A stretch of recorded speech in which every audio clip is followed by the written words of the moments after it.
Hello everyone, Other Helmet Guy here. Today we're diving into the brand new Star Fox game coming to the Switch 2, and yes, it's sort of a remake of the classic Star Fox 64. So let's get into it. Now when this was announced, I couldn't help but feel a bit disappointed. Nintendo has already remade Star Fox 64 before on the 3DS, so doing it again on the Switch 2 feels like a bit of a cop-out. And let's be real, Star Fox 64 is a short game. We're talking a couple of hours to complete, so remaking it again instead of giving us something new feels like a missed opportunity. And look, I have played the original Nintendo 64 version and I thought it was genuinely good. Even though on-rail shooters aren't really my thing most of the time, the world building, the style, and the ship controls just worked for me. I also played a bit of Star Fox Assault and that game had serious potential. If Nintendo had leaned into that direction and built on it, we could have had something really special. Instead, we're getting the same story dressed up in a new coat of paint for the fourth time. I get it, it's the safe option. Bring in newcomers, reintroduce the characters, play it safe. But for the longtime fans, it stings a little. Now when the cutscenes dropped and people started losing their minds over the visuals, I had a bit of a different reaction. Does good graphics make a game now? Because it feels like in the modern era, all you need to do is slap on some photorealistic visuals and suddenly you've got the most hyped game on the internet, before anyone has even played it. And on top of that, you get these long cinematic cutscenes that feel more like a soap opera than a video game, padding out the runtime instead of just letting you jump in and play. Yes, it helps with character development and world building, I get that. But when a game relies on it too much it kills the pacing. And here's the bigger picture, leaning too hard on realistic graphics is becoming a trend that's starting to feel tired. Because when every game is chasing that same photorealistic look, they all start to blend into each other. It sacrifices what makes games unique. And let's not forget, those insanely detailed graphics take up a huge amount of space and resources, which means less room for actual features and gameplay. Pretty doesn't always mean better. But here's the thing. There are so many other visual directions they could have taken this game to make it stand out. Take cartoon visuals for example, bold, sharp, and full of color, like what the indie game Wild Blue Skies did. That game has a very similar feel to Star Fox 64 and its art style makes it instantly eye-catching and unique. Or what about an anime art style? That could have been a really fresh and exciting direction for the franchise. Maybe they could have gone full pixel art and taken inspiration from something like Octopath Traveler. That stunning mix of pixel characters and beautiful backgrounds would have looked incredible in a Star Fox game. Or even take the Pixar meets realism approach, like what they did with the new Mario movie. That blend of warmth, personality and cinematic quality would have given the characters so much more charm. There are so many possibilities, so many directions they could have gone to make this game visually exciting and different. Instead they went with the same photorealistic style that every other game has been doing for years. It's a missed opportunity and it's becoming harder to ignore. Now here's something that really gets me. The Star Fox franchise has been stuck in the same storyline for years now. We had the original on Super Nintendo, then Star Fox 64, then the 3DS remake, then Star Fox Zero which was technically a reimagining but still told essentially the same story, and now we're going around that same loop again. And what makes it even more frustrating is that Nintendo already has Star Fox 64 sitting behind a paywall on Switch Online. So if you're already a subscriber, you can play it right now.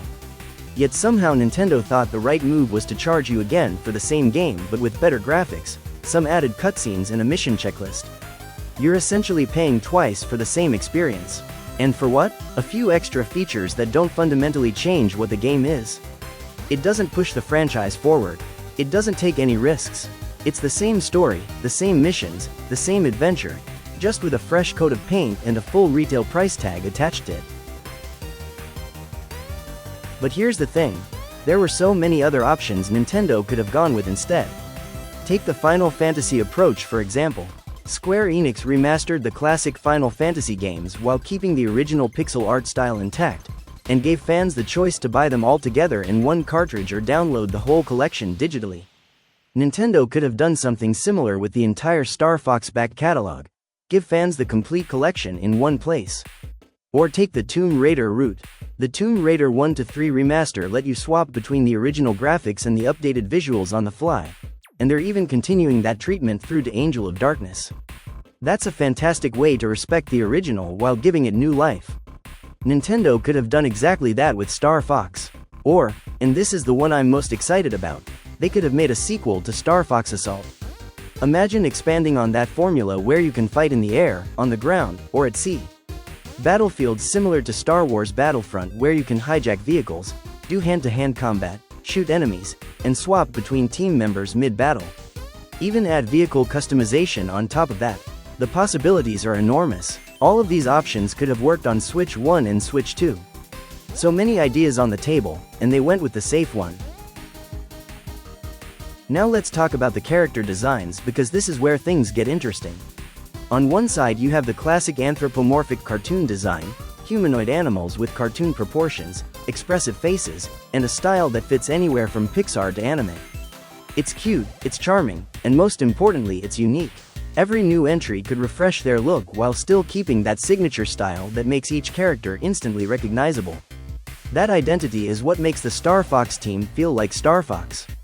And then on the other side you have the new realistic design, and much like the Lion King remake, these characters are far more animalistic. Less expressive, less personality on their faces, because real animals don't emote the way cartoon characters do. And that's the problem. When you push for realism with anthropomorphic characters you start losing what made them special in the first place. But here's what really gets me. The proportions are all over the place. And those feet? They remind me of Fire Emblem Awakening where the characters looked like they had no feet at all. It gives the whole thing this uncanny, off-putting quality that's hard to ignore. And yet somehow people are out here making excuses for it, saying it's not that bad. That's toxic positivity at its finest, hyping up a game so hard that you convince yourself the flaws aren't real just so you can justify being excited about it. But hey, if you genuinely believe that the realistic redesign is a good change, that it's different, unique, and you're fully on board with it, then fine. In that case, we owe the original Sonic movie design an apology. Remember that thing? Because by that logic, we should take that horrifying realistic Sonic from the first movie trailer, put him in a remake of the original Sonic game, and everyone should be celebrating it. The level design would be realistic, the cutscenes would be long and cinematic, Sonic would be more emotional and relatable, and we should all just accept it and say it looks amazing because it's more realistic. And of course, the marketing would tell us that if this game doesn't sell enough then the entire Sonic franchise is finished. So we'd better buy it, and we'd better love it, and we'd better defend it online. And look, I want to be clear, realistic visuals aren't always a bad thing. It really depends on the character and the genre. Some games actually suit that style perfectly. Take F-Zero for example.